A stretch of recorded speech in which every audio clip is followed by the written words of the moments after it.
ನೀವು ಇದೇ ಥರ ಲ್ಯಾಟ್ ಪುಲ್ ಡೌನ್ನ ರಾಂಗ್ ಆಗಿ ಮಾಡ್ತಿದ್ರಾ? ನಾನು ಇನಿಷಿಯಲಿ ಬ್ಯಾಕ್ ವರ್ಕೌಟ್ ಎಲ್ಲದನ್ನೂ ತಪ್ಪಾಗೇ ಮಾಡ್ತಿದ್ದೆ. ನಂದು ಕಂಪ್ಲೀಟ್ ಫುಲ್ ಡೇ ವರ್ಕೌಟ್ನ ಈ ವಿಡಿಯೋದಲ್ಲಿ ಹಾಕಿದೆ, ವಿಡಿಯೋನ ಎಂಡ್ ತನಕ ಕಾಣಿ. ನಾನು ಫಸ್ಟ್ ಮಾಡೋದು ಲ್ಯಾಟ್ ಪುಲ್ ಡೌನ್.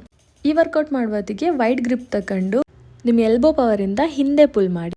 ನಾನೇನು ಎಕ್ಸ್ಪರ್ಟ್ ಅಲ್ಲ, ಬಟ್ ನನ್ನ ಟ್ರೈನರ್ ನಂಗೆ ಕೊಟ್ಟ ಟಿಪ್ಸ್ನ ನಾನು ನಿಮ್ಗೆ ಹೇಳ್ತಿದ್ದೆ. ಆ್ಯಂಡ್ ನಾನು ನೆಕ್ಸ್ಟ್ ಮಾಡೋದು ಡಂಬಲ್ ರೋಯಿಂಗ್. ಈ ವರ್ಕೌಟಲ್ಲೂ ಅಷ್ಟೇ ಎಲ್ಬೋನ ಬಾಡಿಗೆ ಹತ್ತಿರ ಇಟ್ಟು ಎಲ್ಬೋ ಪವರಲ್ಲೇ ಡಂಬಲ್ನ ಹಿಂದೆ ಪುಲ್ ಮಾಡಿದ್ರೆ ನಿಮಗೆ ಲ್ಯಾಟ್ಸಿಗೆ ಒಳ್ಳೆ ಫೀಲ್ ಆಯ್ತು. ಸೊ ನೀವು ಒಂದ್ಸಲ ಟ್ರೈ ಮಾಡಿ ಕಾಣಿ.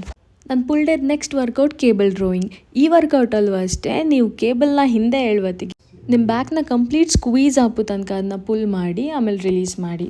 ನಾನು ಬ್ಯಾಕಿಗೆ ಮಾಡೋದೇ ಇದು 3 ವರ್ಕೌಟ್. ಹೊಸದು ಕಲಿತು ಸುಮ್ಮನೆ ಫಾರ್ಮ್ ಹಾಳು ಮಾಡ್ಕೊಂಬೋಕ್ಕಿಂತ ಇದನ್ನೇ ಫಾರ್ಮ್ ಚಂದ ಮಾಡಿ ಕಲಿತು 3 ಸೆಟ್ನ ರಿಪೀಟ್ ಮಾಡ್ತಿರ್ತೆ. ಆ್ಯಂಡ್ ನೆಕ್ಸ್ಟ್ ಮಾಡೋದು ಬೈಸೆಪ್ಸ್ಗೆ ನಾನು ಮಾಡೋದು ಕೇಬಲ್ ಕರ್ಲ್, ಪ್ರೀಚರ್ ಕರ್ಲ್ ಮತ್ತು ಹ್ಯಾಮರ್. ಈ 3 ವರ್ಕೌಟ್ನ ನಾನು 12 reps 3 sets ಮಾಡ್ತೆ. ನನ್ನ ಪ್ರಕಾರ ನೀವು ಎಷ್ಟು ಹೆವಿ ಲಿಫ್ಟ್ ಮಾಡ್ತೀರಿ ಅಂಬೋದು ಇಂಪಾರ್ಟೆಂಟ್ ಅಲ್ಲ, ಎಷ್ಟು ಕರೆಕ್ಟಾಗಿ ಲಿಫ್ಟ್ ಮಾಡ್ತೀರಿ ಅಂಬೋದು ಇಂಪಾರ್ಟೆಂಟ್.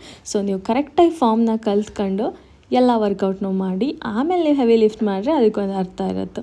ಸೊ ಇನ್ನೂ ಫಿಟ್ನೆಸ್ ರಿಲೇಟೆಡ್ ವೀಡಿಯೋ ಬೇಕಾದ್ರೆ ನನ್ನ ಫಾಲೋ ಮಾಡೋದು ಮಾತ್ರ ಮರಿಬೇಡಿ. Stay with in video. Tata, bye, take care.